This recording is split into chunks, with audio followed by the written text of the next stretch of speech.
Alors, mon nom est Joanne, je travaille pour, la compagnie Silbert. On est des spécialistes dans le domaine de la formation, donc tout ce qui est Word, Excel, Outlook, PowerPoint et bien évidemment 365, Teams, SharePoint, OneDrive, OneNote, Planner. Et ce matin, on va se concentrer sur Outlook. Dans le fond, nous, on réalise que beaucoup de gens ont accès aux outils informatiques, mais c'est pas tout le monde qui les utilise à leur plein potentiel. Alors ce matin, je vais vous démontrer qu'avec Outlook, on peut faire, pas mal plus que juste envoyer et supprimer des courriels. Alors, on va commencer tout de suite, la présentation avec, les explications de pourquoi, cette méthode-là vous permet de garder le contrôle de votre journée de travail et comment elle peut vous rendre beaucoup plus efficace. Habituellement, quand je fais des conférences, je demande toujours aux gens, c'est quoi les défis qu'ils vivent au niveau de la gestion des courriels et des tâches quand je suis en privé. Souvent, ce que je reçois comme commentaire, les gens sont débordés. On reçoit beaucoup de courriels, on a beaucoup de choses à faire, puis à un moment donné, ça devient difficile, justement de garder le contrôle de tout ça. On a des tâches qui arrivent partout, on est en retard dans certaines échéances. Donc, d'avoir une méthode d'organisation, ça peut faire vraiment une grande différence. À qui s'adresse, la méthode? En fait, je vous dirais, premièrement, une chose importante, il faut être un utilisateur Outlook, donc travailler dans un environnement Windows en PC. C'est pour toute personne qui, présentement, a plus de 20 courriels dans sa boîte de réception. Fait que si vous en avez des fois, les gens me disent: «Oh mon Dieu, Joanne, j'en ai 300, j'en ai 4000». Si vous en avez 20 actuellement, cette méthode-là peut être intéressante pour vous. C'est pas seulement pour des gestionnaires, je vous dirais que c'est pour toute personne qui gère du volume. On reçoit beaucoup de courriels, on a beaucoup de multitâches, des suivis à faire, donc c'est vraiment destiné à ce type de clientèle-là. Donc qu'on soit un employé, un président, un gestionnaire, un chef d'équipe, ça peut vraiment, vous aider. Au fil des années, je vous dirais qu'on a remarqué qu'il y a différents types d'utilisateurs qui vont gérer différemment leurs courriels et leurs tâches. Alors, je vous en présente quelques-uns ici, vous allez peut-être, vous reconnaître. Le premier, c'est le type écureuil.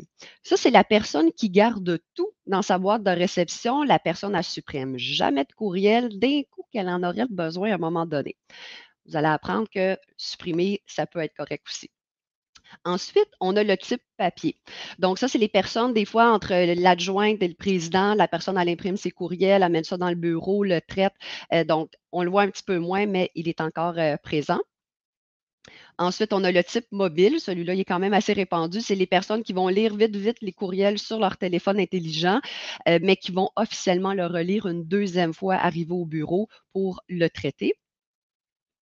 Ensuite, on a le type copieux. Ça, je le vois encore beaucoup. C'est des gens qui vont se copier sur des courriels qu'ils vont envoyer pour le recevoir et le classer et le traiter.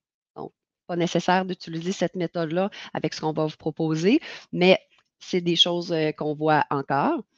Le type enveloppe, c'est la personne qui va lire rapidement ses courriels, hem, mais elle va refermer le courriel. Donc, ça va gérer avec les enveloppes lues, non lues pour savoir qu'est-ce qu'il y a à faire, puis sa liste de tâches devient dans sa boîte de réception. Donc, c'est une méthode.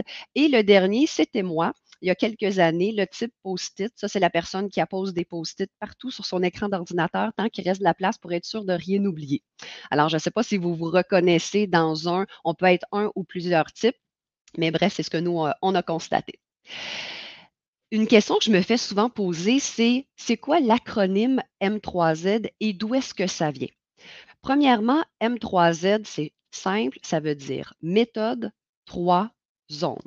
Puis on s'est inspiré des plus grands penseurs dans le domaine de la technologie, en fait plus de la productivité puis de l'organisation. Donc je ne sais pas si vous avez déjà vu ou lu ces livres-là, mais vous savez, quand on lit un livre, il y a tout le temps un wow, quelque chose d'extraordinaire. Le défi, c'est de prendre ce côté théorique-là et de l'appliquer concrètement dans notre travail. Donc, c'est là que Silbert entre en ligne de compte. Nous, ça fait 20 ans qu'on existe et on a pris le meilleur de ces livres-là, combiné à notre expérience et on a créé la méthode M3Z. À l'époque, c'était pour nous, à l'interne, pour être plus efficace. Et quand on a vu les résultats qu'on a obtenus, on s'est dit, on ne peut pas garder ça pour nous. Et c'est devenu une formation chez Silbert depuis 10 ans et c'est aujourd'hui la plus populaire et la plus recommandée. Donc, je vous partage des petites statistiques qui, je trouve, sont intéressantes dans le sujet d'aujourd'hui. La première, 56 des gens consacrent plus de 2 heures par jour à la gestion de leur courriel. Puis, il y a même certains gestionnaires qui me disent que c'est parfois un peu plus, mais en moyenne, il y a quand même un bon nombre d'heures qui sont consacrées à cette gestion-là. Ensuite, 38 des gens reçoivent plus de 100 courriels par jour. Alors, sans méthode efficace, c'est tout à fait normal que vous perdiez le contrôle. 70 des gens souffrent d'une surcharge informationnelle. Vous devez être capable de trier rapidement et traiter seulement vos bons courriels.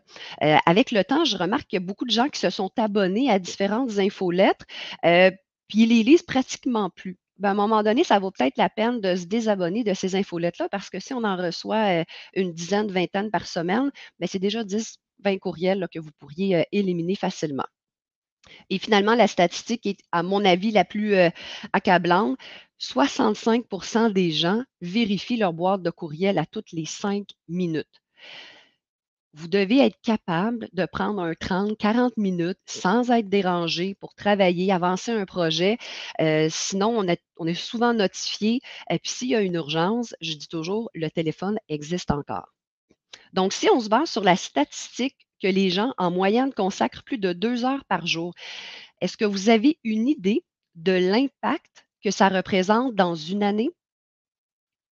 Alors, si on consacre 2 heures par jour, c'est l'équivalent de 73 jours par année que les gens passent à lire et relire des courriels. Et c'est prouvé que si vous ne traitez pas le courriel dès sa première lecture, vous allez relire de 5 à 7 fois votre courriel, l'objet de votre courriel, hein. On le lit, on dit: «Ah, je ne vais pas faire ça tout de suite» ou «Ah, je suis en attente de quelqu'un». Donc vraiment, c'est super important d'avoir une méthode, pour être, plus efficace. Avant de vous partager mon vrai Outlook pour vous démontrer tout ça, je vous partage ici une diapositive de mon personnage s'appelle Anne et c'est pour démontrer la réalité du monde actuel. Habituellement, je demande aux gens qu'est-ce qui attire leurs attentions. Fait que je vous laisse là, quelques secondes pour prendre connaissance là, de l'image ici. Et dans le fond, ce qu'on constate, c'est qu'Anne, elle a beaucoup de choses à faire, hein. C'est, des téléphones à gérer, des courriels, des textos, des discussions. Elle doit gérer des dossiers, des notes. C'est pas du tout organisé, c'est pas priorisé, puis ça provient d'un peu partout. On a mis Anne sur le tapis roulant. Pourquoi? On a toutes 24 heures, hein. On l'a vu en début, les vidéos qui étaient présentées au début. On a toutes 24 heures dans une journée. Mais on utilise notre temps différemment selon nos façons de faire. Donc, des fois, on a l'impression qu'on n'est pas toujours satisfait de nos journées de travail. Ici, on a mis aussi sur l'image les oups. Pourquoi? Parce qu'à la quantité de choses qu'on a à faire, ça se peut que ça arrive des fois qu'on oublie des choses. Mais l'idée, c'est d'essayer d'en oublier le moins souvent possible. Et je suis persuadée que ça vous est arrivé à un moment donné le soir en train de souper, puis de vous dire: «Oh mon Dieu, hey, c'est vrai, j'ai oublié de répondre à telle personne. Puis hey, c'est vrai, j'ai pas eu de réponse à cette question-là». On en a tellement que ça devient difficile. Et finalement aussi, le côté terminé. Donc oui, on réussit à faire des choses dans notre journée, mais visiblement pas toujours autant qu'on le voudrait. Et ici, des fois, les gens me disent, «Ton personnage, Anne, elle pleure ou elle a chaud».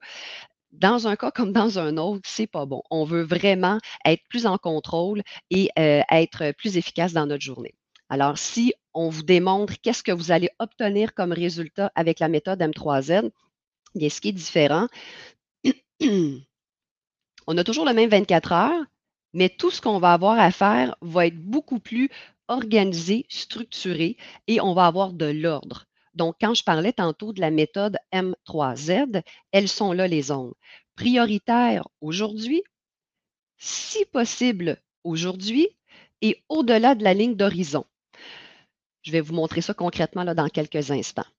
Aussi, les tâches sont terminées parce qu'on n'est pas toujours en train de se chercher pour aller trouver l'information, perdre un 5-10 minutes avant de passer à l'action. Tout est bien organisé, structuré, donc on est beaucoup plus en mode action. Et si vous remarquez ici, il n'y en a plus de oups. Et c'est ça la beauté avec la méthode M3Z, on n'oublie plus rien. Dernière chose, Anne, elle en a plus de sueur. Et ça, c'est un commentaire qu'on reçoit souvent. Les gens sont moins stressés font confiance à la méthode et sont beaucoup plus heureux au travail.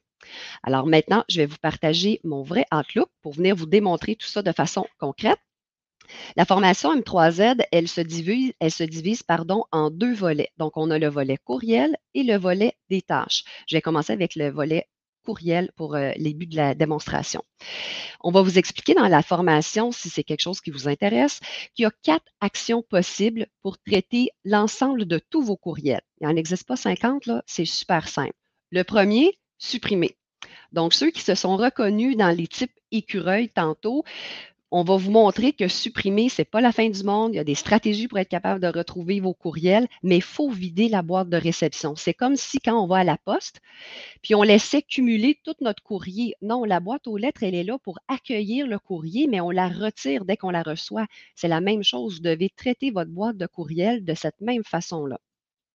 Donc, 2 actions aussi qui peuvent être possibles. Par exemple, ici, j'ai un courriel de ma collègue Cindy qui me demande d'envoyer un rapport parce qu'à la fin de chacun de nos mandats, on veut s'assurer de la satisfaction des gens. Donc, ça me prend quand même un petit peu plus de temps. Tout ce qui est 2 minutes et plus, on va recommander de transférer ça en tâche. Donc, je vais venir ici. Donnez-moi 2 instants, j'ai 2 écrans. Donc, je vais prendre mon courriel et je vais le transformer en tâche. Tout le système de tâches M3Z est géré que par 3 champs. Je vous les présente. Le premier, l'objet.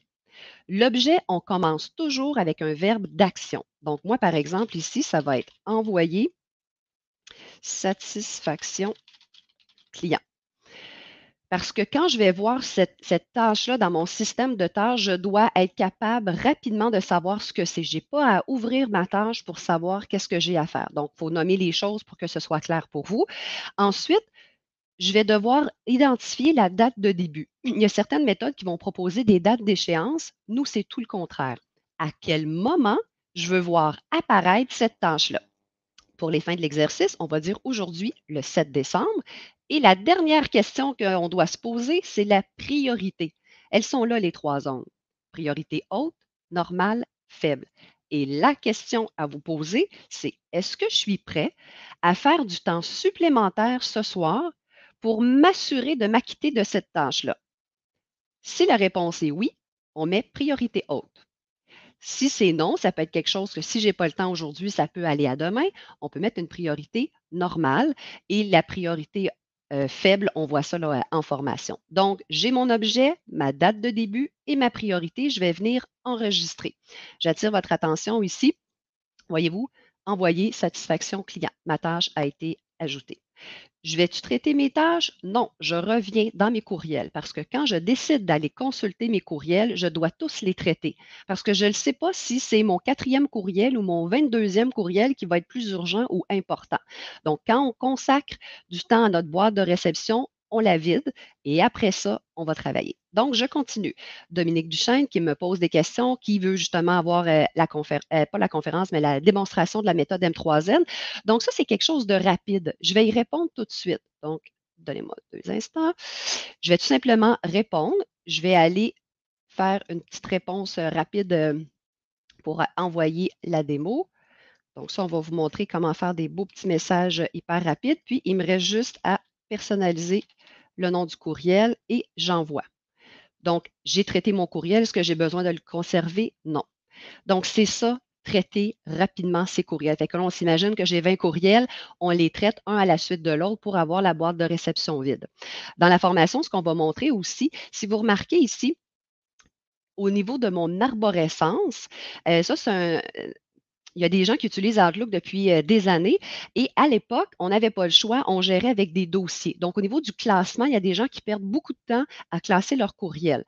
Puis là, au début, c'était un dossier, mais avec le temps, c'est devenu un sous-dossier, puis un sous-sous-sous-dossier, puis ça devient un peu long à classer tout ça. Donc, nous, ici, on recommande vraiment une arborescence super simple et tous les courriels que je veux classer, parce qu'on ne les classe pas tous, c'est vraiment ceux auxquels on veut avoir une référence pour s'y référer éventuellement.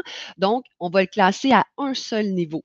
La recherche va être beaucoup plus efficace parce que des fois, on se pose la question, j'ai-tu mis ça dans tel dossier, puis là, on perd 5 minutes à trouver le courriel. Je dis toujours à mes clients, si vous trouvez vos choses en 10-20 secondes, c'est parfait. Vous avez une bonne méthode. Mais je sais que des fois, ça peut prendre un petit peu plus de temps. Si on a cherché 10 courriels aujourd'hui, on a facilement perdu une demi-heure dans notre journée. Donc, on propose, nous, un classement beaucoup plus macro. Si par exemple, je veux rechercher Daniel Pelletier, ça, c'est une recherche super simple que je vais faire, là.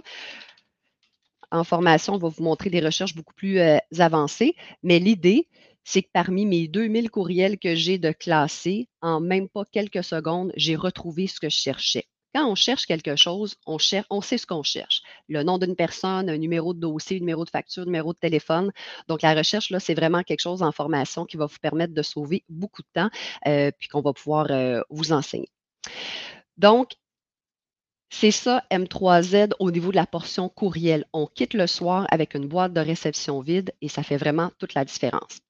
Alors maintenant, je vous apporte de l'autre côté de la partie 2 de la formation, les tâches. Et c'est souvent le coup de cœur de cette formation-là. Donc, quand j'arrive le matin, je ne me pose pas la question, qu'est-ce que je vais bien pouvoir faire aujourd'hui? C'est M3Z qui va me le dire. Ça peut être une tâche que j'ai programmée aujourd'hui, comme on l'a vu tantôt. Ça peut être une tâche que j'ai programmée la veille, il y a un mois, mais aujourd'hui, le 7 décembre, voici ce que j'ai à faire. Quand on arrive dans le matin, ce qu'on enseigne en formation, c'est qu'au niveau des priorités hautes, on ne doit pas en avoir plus que 5. Donc, allez pas mettre 20 tâches de priorité haute, vous ne les ferez pas. C'est impossible de penser qu'on va faire ça. Donc, il ne faut pas se surcharger, puis il faut se laisser de la place parce qu'il n'y a pas une journée, en tout cas dans mon cas, qui se passe exactement comme j'ai prévu. Donc, il y a toujours des choses qui se présentent à moi que je n'avais pas planifiées. Donc, quand on a trop de choses, on peut soit prendre une tâche et la déplacer dans une zone normale ou, par exemple, dire, ouais, ça, j'aurais peut-être pas le temps aujourd'hui. Je vais tout simplement venir ici, changer la date, je vais l'afficher demain. Elle n'est pas disparue, je veux juste plus la voir aujourd'hui. Je réalise que j'aurai pas le temps, je priorise mes choses, je vais le faire finalement demain. Donc, priorité haute, 5 tâches. On révise ça rapidement à tous les matins. On est constamment dans cette zone-là. Et dans la zone normale, ben, quand on a terminé notre zone haute, on peut aller dans la zone normale. La priorité faible, ce sont des choses qu'on veut noter pour être sûr de ne pas les oublier et on révise ça habituellement une fois par semaine. On vous explique tout ça là, dans la formation complète. Donc, une fois que ma liste de tâches, elle est priorisée, je suis prête à passer à l'action. Donc, par exemple, ici, j'ai rédigé le tutoriel, c'est fait. J'ai envoyé la soumission, c'est fait. J'ai signé finalement ce contrat, c'est fait. C'est ça la beauté avec M3Z. Je voulais juste vous le démontrer. On ouvre notre ordinateur le matin, on a tout le temps tout plein de choses à faire, mais au fur et à mesure que notre journée avance, on voit notre liste de tâches diminuer. Et ça, c'est super satisfaisant. Moi, je suis quelqu'un qui aime beaucoup des to-do list. Il y en a qui sont encore papier, c'est correct, mais l'idée, on aime ça rayer des tâches. On retrouve ce même bonheur-là avec cette méthode. Donc, ici, si j'attire votre attention en début de démo, j'ai transformé un courriel en tâche. Pourquoi j'ai fait ça? Premièrement, parce que ça me prenait plus de 2 minutes, mais c'est quand je vais arriver à exécuter cette tâche-là, mon information est déjà dans ma tâche. Donc, je n'aurai pas à chercher des fois dans mes 10 000 courriels où est mon information. J'ai accès directement. Donc, j'ai juste à prendre le fichier Excel, l'ouvrir et faire ce que j'ai à faire. Donc, c'est pour ça que la transformation de courriel en tâche, elle est vraiment efficace, elle évite des pertes de temps et on passe en mode action. Donc, on a le temps d'accomplir beaucoup plus de choses dans une journée. Donc, pour les besoins de la démo, la tâche, elle est terminée. Ici, si vous remarquez, j'ai un acronyme un petit peu différent parce que tantôt, là, vous voyez mes verbes d'action, envoyer, attacher, demander, toujours en verbe d'action. Ici, c'est un petit peu différent, c'est les suivis. Et ça, quand on est gestionnaire, on délègue parfois des choses à des gens, puis ben, ça se peut des fois qu'on n'ait pas nécessairement la réponse. Donc, l'importance de se planifier des suivis, super important. Donc, par exemple, ici, j'ai fait une demande à quelqu'un et ça, c'est une demande qui provient de Teams.